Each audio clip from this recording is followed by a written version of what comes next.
Hi guys, it's the bright side of eBay. It's just me today. I'm gonna do this one solo. Zeke is asleep, and so just wanted to kind of talk about how it is to be a part-time reseller, how much time it does take, and kind of what are the things that you're doing. So it can be difficult to find the time. I work like 40 to 45 hours a week, and I've got two kids, and so just finding the time to look for items and post them and all those things. So pretty much the time that I have, during my lunch break, I spend that time either going out sourcing or listing items. Since I have very limited time, I post everything from my phone. I also do have an app. It's called Puffin, where I can post stuff through my phone through eBay, the eBay app, but then I can go on to Puffin and it will give you the desktop view of eBay. So that really is beneficial because you can post your stuff really quickly, but then you can go on to Puffin and get the desktop view and put in those like more details that you need. It takes a little bit longer if you go directly to the desktop view and try to work that through your phone, as opposed to just doing I do a lot of sell similar, so I'll research the item and just click on sell similar. Hi guys, and there's one thing I forgot to mention. You can go to the classic site. So if you go on eBay, you can like scroll down and select classic site, and that will also get you to like the desktop view. I've just kind of noticed that sometimes it kind of glitches out and goes back and forth from like the mobile to the classic view. So that's why I like using the Puffin. And the Puffin app also will like give you the desktop view for everything. So like YouTube, like if there's some options on YouTube, you can get the desktop view for any of the websites. So that's just what I've noticed. But yes, if you go just directly to the eBay website and put classic site, it'll also give you the classic site, so you can change your listings there as well. Again, sellers do this all differently, but since I do this part-time, I'm trying to, I've got to be efficient with my time. I got to source, I've got to list, I've got to pack. A lot of my items are bigger items. So, for example, I've got this TV right now. I can show you that. I have been selling a bunch of TVs. So here, as you can see, this is a 13-inch Toshiba, and it has a VHS player. So those are selling really well on eBay, about 25, 30 pounds. So the weird thing is I really do actually enjoy packing stuff up. I think it's really interesting to, try to make sure that you're securing it, putting all the styrofoam around it. And here's a clip last night at around 11 o'clock of me packing up another TV. Okay, so here is the Disney TV. It is a Princess Disney TV. I got that one on Let Go for $30 and sold that one, I can't remember now, I think 160. So pretty good profit. There's my toothbrush. I use that to clean.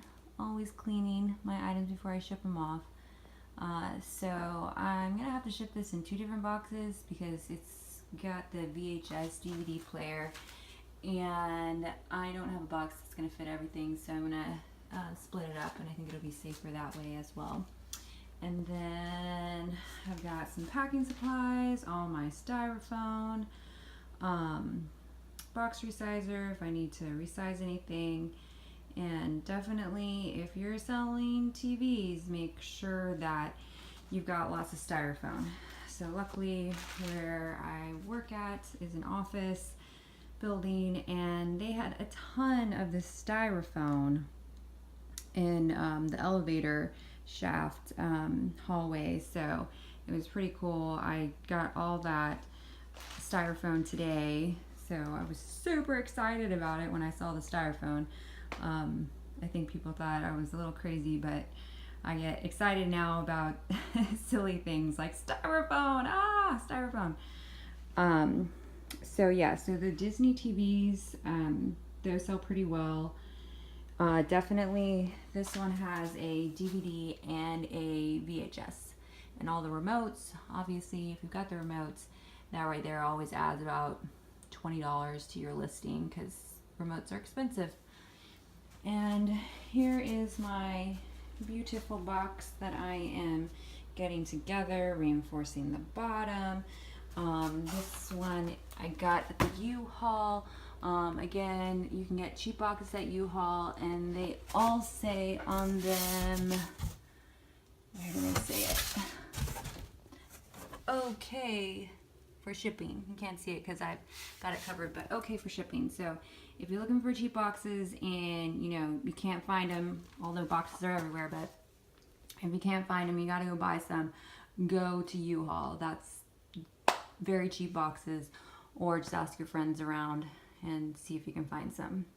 Okay, so I'll get this baby packed up and maybe show you once again. So yeah, so that was a Disney TV. Those have sold pretty well for me. So yeah, so usually, and Zeke's great as well, because he'll go sourcing with me. He'll help me find items.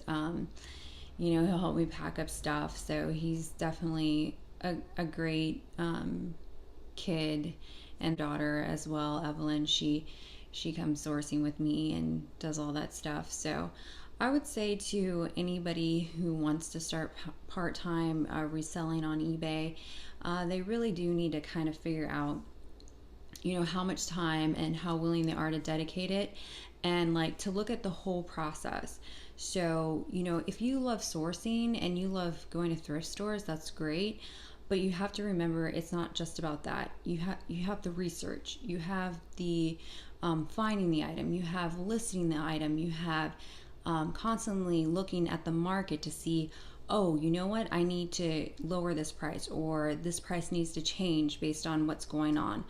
And then you got to pack the items. I mean, even if you're doing clothing or smaller items, if you start getting large quantities, that can get really time consuming. So you have to look at the whole process, and that's great if you like doing one part of it. But in order to really be able to sell a lot, you've got to be able to do it all. As far as finding time to list things, I don't have like a set time to list things. That would be great if I could do that, but it doesn't work that way for me. I'm listing stuff again during my lunch break. I'm, at the playground with my kids, and I'm listing stuff. I'm just, I have to find time where I can find time. I stay up late at night packing up items. So it's not an easy thing. A lot of people will maybe think, oh, just sell on eBay. It's not that hard, but it can be as far as time consuming, but anybody can do it. I really truly believe that anybody can sell on eBay, as long as they just focus in. If there's something that you really enjoy, if you're really into jewelry, like, just start researching. Like, the greatest thing is that you can go online and you can research all this information, and once you start learning, it just goes from there. You just start getting ideas. Oh, well, you know what? People seem to really like VCRs. Oh, you know what? They probably like VCRs with the DVD combo. Oh, they probably like VCRs with the TVs. And so that just kind of goes from there. So here's another item. I'll just kind of be showing you guys items right now. So this again is another DVD VHS player. So this one, I've got it for, it was, I don't know if you can see that, but anyways, it says $7.99, and then Goodwill had 50% off the last week. So I was able to get that for half price. And here's another item that I found at the Goodwill. So I did find this little Philco TV. Let's see, it is $8.99, so it'll be half off. So $4.50. Plus I have another coupon that's 10% for your opinion matters. So these aren't going for that much on eBay, but I think I could probably get, I don't know, maybe $40, $50 for it. So we'll see. It's working. So that's good. Another thing I would say is like, be realistic about it. You know, if you have a full-time job and you are selling part-time on eBay, you know, it would be great for that to move into something full-time. But, you know, my job, I've got benefits, I've got retirement, I've got, you know, healthcare for my kids. So there's a lot of things that are good. You know, I work for the city, so there's a lot of things that are really positive about my work. So just be realistic about, you know, how much money you're going to make. You know, look at the profit margins. You know, I mean, I don't know, you know, people make all different types of money on eBay. I think right now, again, like realistically, I work 40 to 45 hours. I've got kids, all that stuff. I'm probably making about like $800, I would say $800 a month, which is great. You know, it's extra income that I'm not getting from my work. You know, you can't just go up to your boss and say, hey, I'd like $800 extra a month. So it's kind of like creating my own bonus and like giving myself a raise. You know, working for another entity, you have to follow their rules, and you have to abide by how their work, you know, hourly structure works, and how much you're going to get paid. But that's the beauty of eBay, is I get to decide like, okay, this is how much I want to pay myself, and this is my goals. Okay, I want to get up to 1,000, which, you know, sometimes I do. Sometimes I hit, you know, 1,000, and so that's great. But I love having that control and making my own decisions, and, you know, okay, I need to go out and buy a few more items so that I can really hit the targets that I want. You know, a lot of people, they feel trapped like in their jobs, and they're like, oh, what do I do? How do I make more money? Like, how do I, you know, do I find another job? Or, you know, I asked for a raise, or gosh, why is that person making more money than me? And I think that you just got to go out and take it. You just got to go out and just seize what's going on, you know, the market, online, you know, online sales that are going on, and just, you can do it. It's not, you don't gotta go to any college or go to any classes. To tell you the truth, I never watched anything on YouTube when I started. I read an article about this lady who, she was really wanting to make some extra money around Christmas time, and so she would go to the surplus store, which is one place that I also go source at. And so I read this article. I thought that was really awesome that she was just able to make her own choices and make her own money, and just, you know, be that person. That I read that article, and so that was the first thing that I did, is I went to the surplus store, and the state surplus store, and the first item I bought was a watch. I started buying watches, and I remember the first time I sold the watch, and I made like $20 profit, and it was funny because I made the $20 profit, but then eBay took like $10, so then I was like a $10 profit.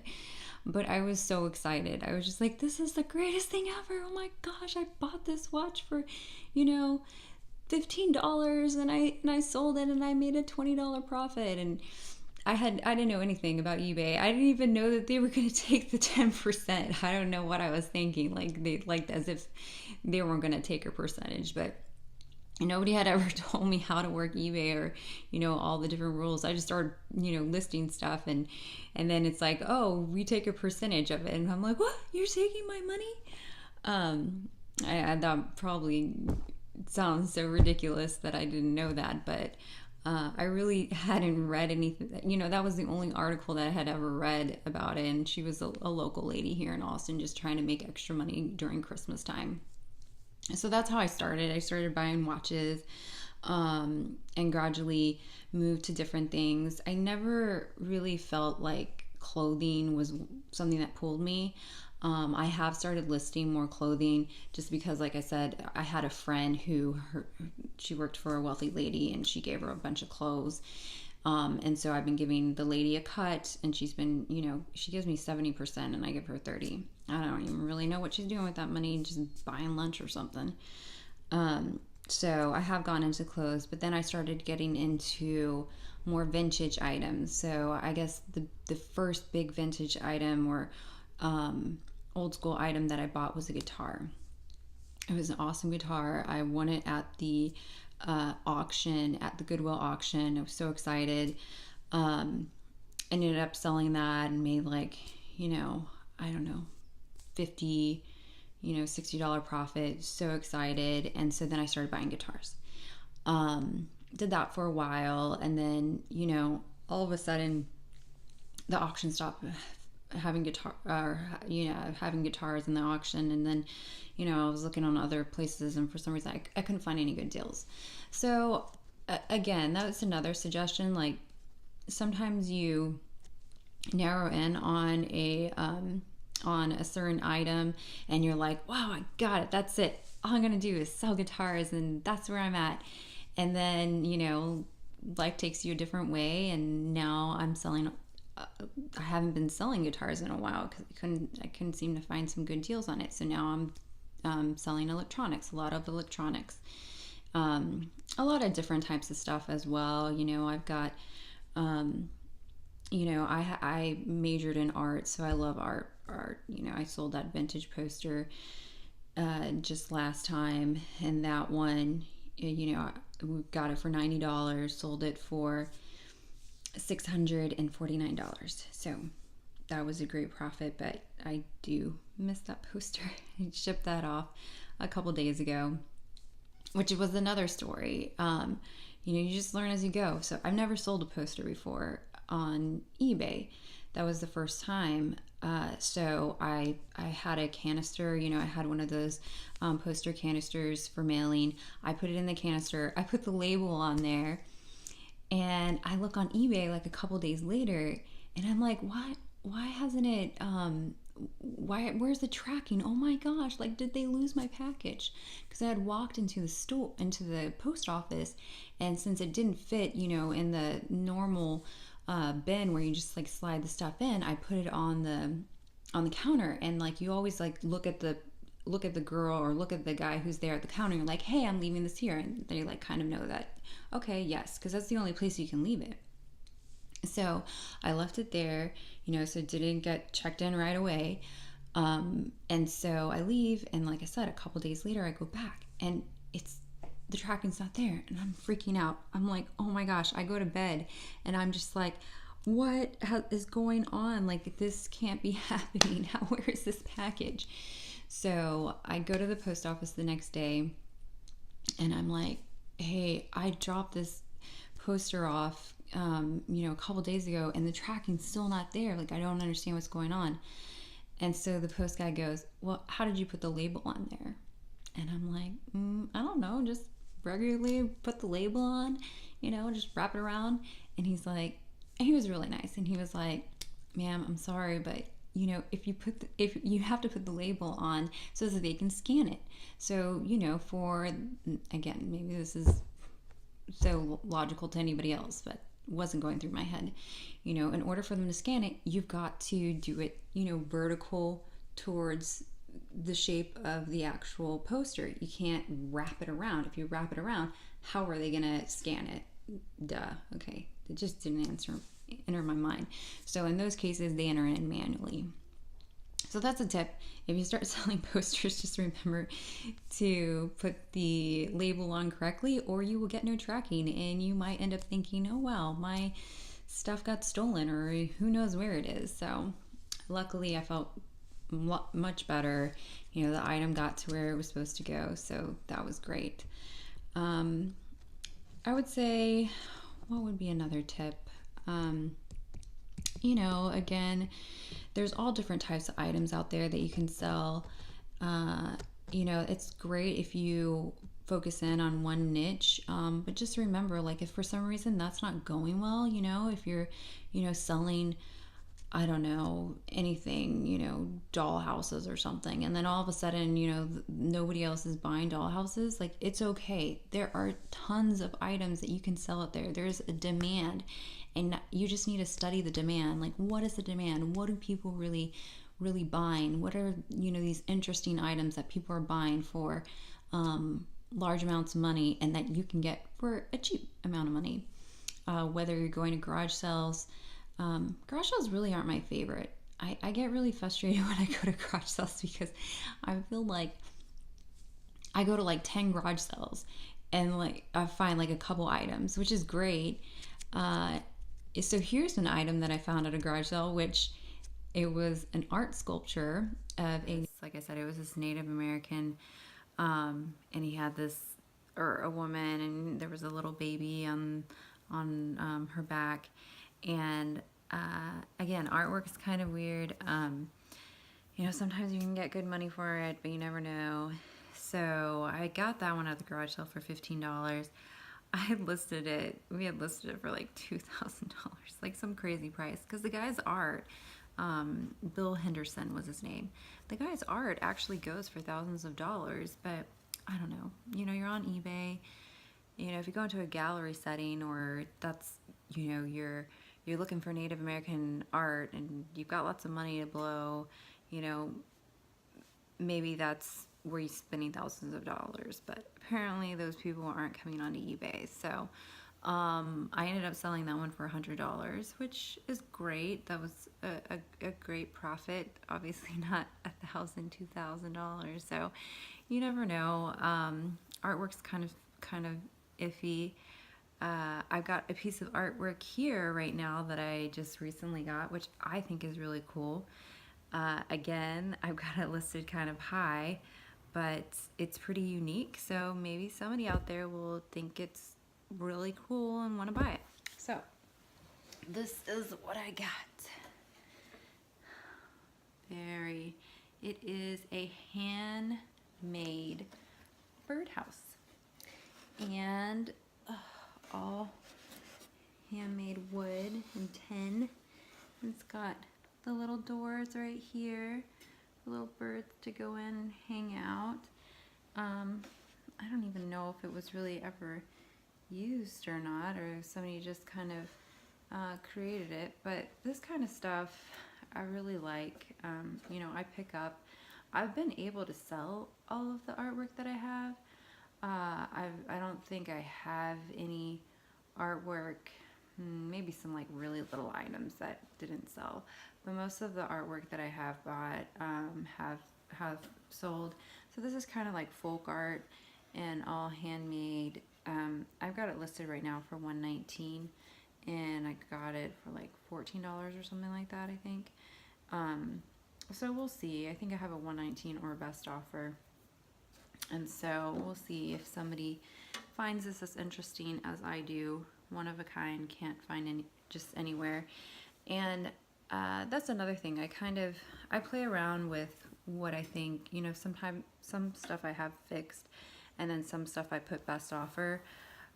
Again, I think best offer is a good. Sometimes people really go low, but you got to think like, okay, I bought this item for $12. I've got it listed for $119. If somebody offers me $80, I mean, yeah, that's like $30 less than where I started at, but that's still a really good profit. So a lot of my best offers I will actually take pretty low, if somebody goes $30. So yeah, so that birdhouse, again, you can do best offer. If you got your stuff a little bit higher, then especially if you're selling like vintage items, like sometimes you have to get very specific sellers, like they have to be interested in that stuff. So those best offers, you get a best offer and you're making a decent profit. I would say, just go ahead and take the offer. Because if you're like, oh, well, that's so low, they're going all the way down to, you know, $30 or $40 less than what I'm offering, that might be the only one that you get. And you're still making a decent profit. So I don't think you can lose. You got to move the merch. You got to move the merch. You can't just have stuff building up. And that's another tip I would give is you've got to move the merchandise. It serves no good if you've got a bunch of stuff that's not moving. And a profit is profit. If you make $10, $20, whatever that is, profit is profit. And if somebody's giving you an offer and you're making money, especially if you're working part-time, I understand people who are doing full-time, maybe, you've got bills to pay, and you've got to, pay your mortgage and your car payment and all that stuff. And so it's like, oh my gosh, like this is where I need to be. So I don't know. I think if you're working part-time on eBay, you have more flexibility. You got a full-time job. So you don't necessarily every single time need to make that crazy profit. Like every once in a while, you know what? I need to get this out of my garage. So I'm going to go ahead and I'm making a profit. It's got to move out. So that's another thing. Like don't just say no to sales. I mean, and don't get offended by people giving you really low offers. And, again, if you're making a profit, you're making a profit. They think they're getting a good deal too. You buy something for $10 and they end up getting it for $50, but your original offering price was, 80 or 90. They think they're happy, you're making a profit. So move the merchandise, get it out. And, I really enjoyed eBay. It is time consuming. I know sometimes my family's like, Krisha, you've got to stop. You got to get off the eBay and take a break. Because, I do have other responsibilities, but I really do enjoy it. It's been great to be able to get that extra money. And again, just like create my own income, not having to depend on my job to give me a raise, not having to depend on somebody else to give me money. Like I'm creating it myself. I'm creating my own destiny, creating my own career, and I don't have to rely on anybody else. So I guess that's it. If you have any questions, and I'm always learning. I have started watching YouTube videos, which is really funny because, again, I didn't watch any, and so I made all sorts of weird mistakes that you would never believe, but not necessarily that you would never believe, but just sounds silly. Like, how could you not know that? Hello, didn't you read how to sell? So yeah, and try different platforms. Again, I've been buying a lot of stuff from Let Go and Offer Up. I'm meeting a girl tomorrow at 4 to get another TV. And again, those platforms can be good, but they can be frustrating as well. If you're reaching out to a bunch of people and they're not responding to you. What else can I tell you? What other things might help you? And your phone is a great tool. The internet is a great tool. Just use that. Find people who like selling or like shopping, and they can go with you. My son, he goes with me. I think that's it. Just get out there and start selling. Be realistic. I don't think I'm gonna become a millionaire or anything like that, but if I can make extra few $100s a month, that makes me happy. I do have goals to try to expand, but little by little you learn and you just create your own reality. You create your own destiny, and I think that's a very powerful thing. that's all I got. I'll see you next time.